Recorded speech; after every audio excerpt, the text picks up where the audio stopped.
సిమిటి లేకుండా ఇల్లు అట్నుల్లో ఇల్లు కట్టి చూడు పెళ్ళి చేసి చూడు అన్నారు.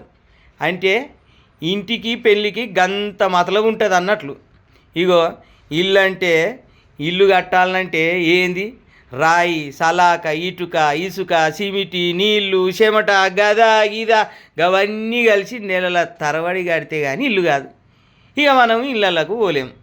కానీ గజ్జె పనోళ్ళు గివేవి లేకుండానే ఇల్లు కట్టుడు సురువు చేసిండ్రులా. 9-10 ఇటుకలంత పెద్దగా ఇటుకలను తయారు చేసిండ్రు. గా ఇటుకలకు కట్కాలు లెక్క పెట్టిండ్రు. గా కట్కాలల్లా ఒకదాని మీద ఒకటి పెట్టి ఇరికిస్తారు. గా వాటిని మంచి కూసుండ పెడతారు. ఇక గవి ఒకదానితో ఒకటి కలిసిపోయి అస్తర్కారు చేసినట్లు సాపుగా ఉంటాయి. అయిపోయి గా వాటిని ఒకదాని మీద ఒకటి పెట్టి గోడలు కడతాను. గట్లనే ఇల్లు మొత్తం గంటలు రోజుల్లోనే కడతాను అంటల్లా. ఎట్లున్నది గీకమతు మస్తు ఉంది కదా.